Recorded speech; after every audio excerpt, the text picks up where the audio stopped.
Hi everyone. In this lesson, we're going to learn about التفضيل, comparative and superlative adjectives in the Arabic language. Let's begin by looking at a general pattern for an adjective in Arabic. The usual pattern for an adjective in Arabic is fa'ilun. For example, the word for beautiful is jamil or jamilatun. The adjective short is qasir or qasiratun. They both follow the pattern fa'il. The primary structure of ism tafdheel is afalu. We add an aleph with hamza at the beginning. Fa, ayn, and lam are the root letters. We put sukoon over the first root letter, fa, feta over the second root letter, ayn, and dhamma at the end. The dhamma can change depending on the grammatical position of the word in the sentence. Ism at-tafdheel is used for both the superlative as well as the comparative form. So you might be asking yourself, how do I differentiate between the comparative and the superlative forms? The answer is really pretty easy. If afalu is followed by min, then it's comparative. If it's not, then it's superlative. The ism tafdheel is used for two purposes. Firstly, to compare two things, or secondly, to show the highest level of something. Let's begin by looking at comparative adjectives.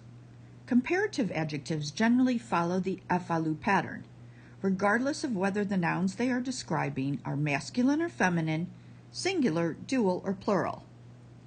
To turn an adjective into the comparative form, take the three root letters and add the prefix aleph with hamza. Then add sukoon over the first root letter. For example, the adjective saghir, meaning small.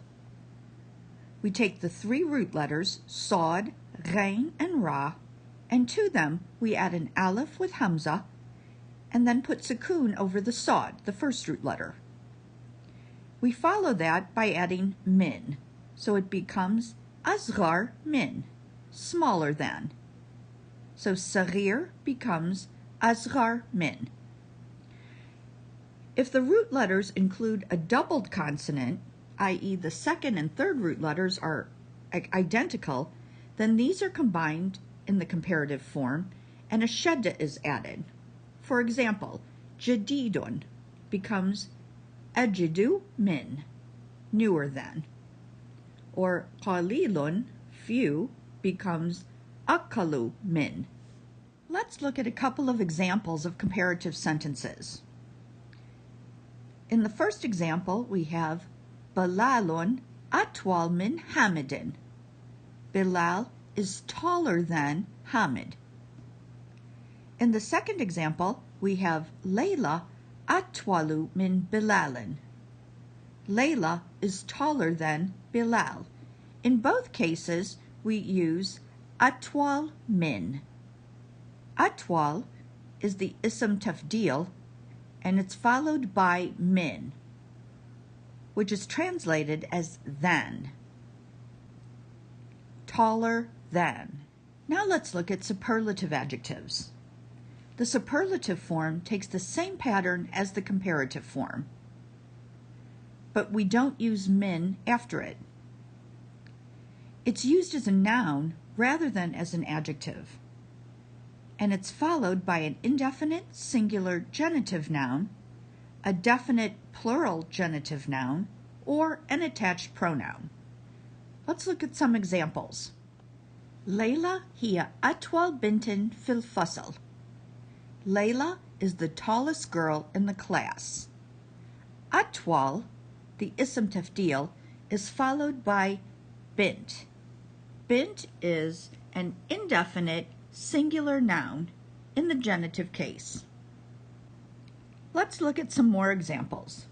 Layla hiya atwal al-binati fil fasl. Layla is the tallest of the girls in the class.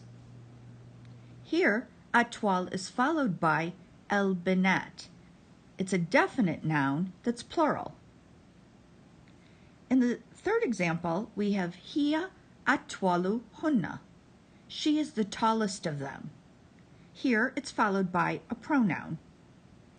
And in our fourth example, ليلى هي من أطول البنات في المدرسة.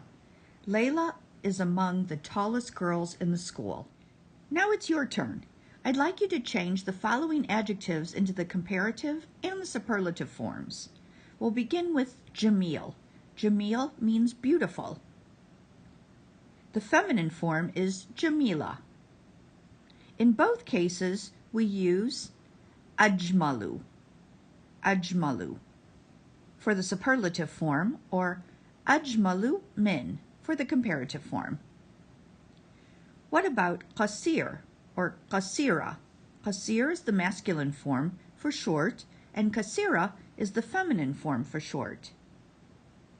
In both cases, we use أكثر. أكثر for the superlative form, and أكثر من for the comparative forms. And this brings us to the end of our lesson.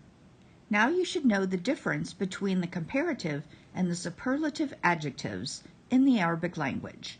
اسم تفضيل.